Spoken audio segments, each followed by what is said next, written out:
Em cái cây này là bao nhiêu tiền này đó? Hơn 2 triệu. Bởi nó đắt. Nhưng mà xài nó ngon không? Cũng được anh ạ. Tương đối mình chỉnh lên xuống. Mình quay nó đỡ rung.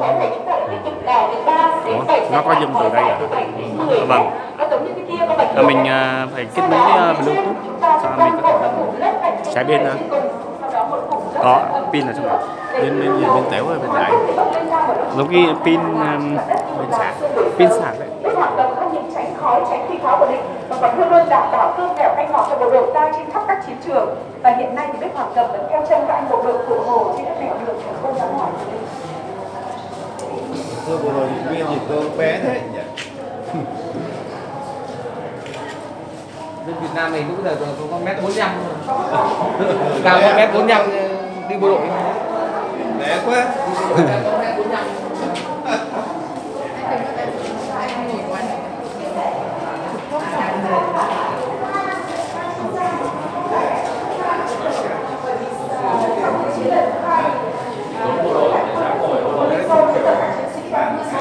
rất là mệt mỏi rồi thì lúc này có một cái lệnh tổng động viên là các cô gái ở Hậu Phương sẽ viết thư để động viên các chiến sĩ ngoài mặt trận thì các chiến sĩ nhận được cái điều rất là các chiến sĩ có niềm tin tưởng vào các con của mình đang chiến xa nhưng đấy là có một loạt người đặt tên cho trọng vì này là đang chiến xa là mình như thế đó là đoàn Hoàng Tín.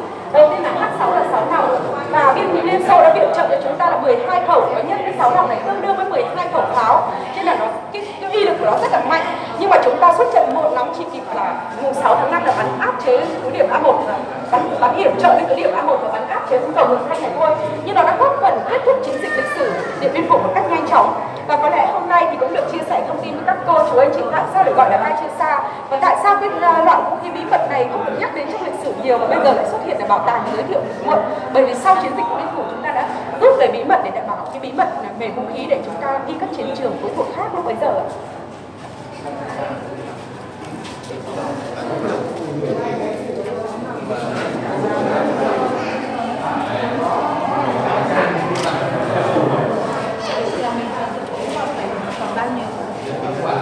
Còn sau khi mà khối bộc phá trên đồi A1 nổ tung trên cứ điểm A1 dự định làm một lệnh tổng công kích nhưng không thành thì 15 giờ ngày 7 tháng 5 năm 1954 lệnh tổng công kích được phát đi từ hội trường nơi diễn ra cuộc họp thường xuyên thì cấp trung đoàn trở nên phát đi thì 2 tiếng sau tất cả các mũi nhọn xông kích của ta đã đạn trung tâm hàng loạt cứ điểm Điện Biên Phủ bắt sống tướng được các cùng 20 viên tùy tùng của ông ta trong đó có 4 đại tá và 6 thiếu tá.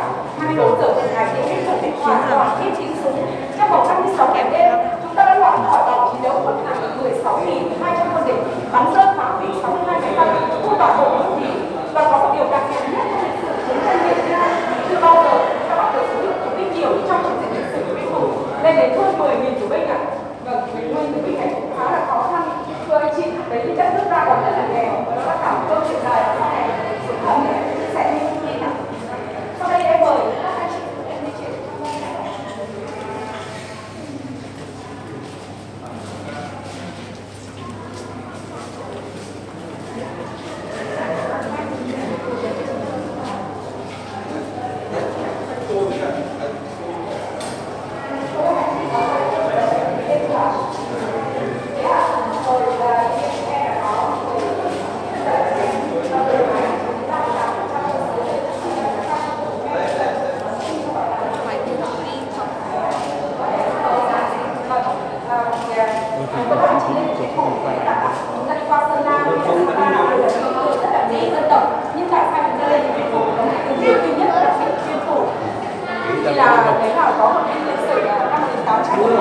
Quân được trị của triều Nguyễn Lên Ngôi vì thành đến Điện Biên để thấy rằng đây là một vùng biên ải là vực vững chãi.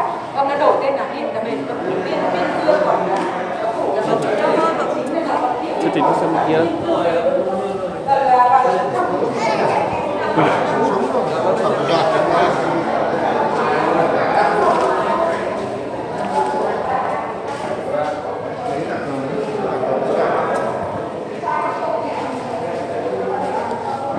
Đi ra cái chỗ có mấy kia có cái con ngựa ấy. Và các chiến sĩ nguyên quân đã sử dụng và phát huy tác dụng của bếp phòng cần để phục vụ cho chúng ta có cơm xèo mè ngọt ăn ngon đẹp hẳn. Có một chút của bếp phòng cần này là phía sau của bếp bạn có những dãy dài khóc. Xúc động có án nhim ạ.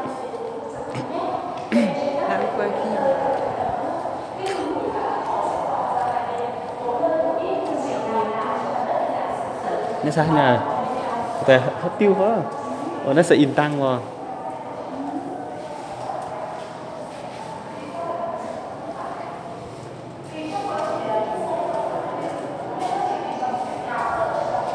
Cái đấy là hay là không chụp mấy cái này? Hiện là chị không chọn.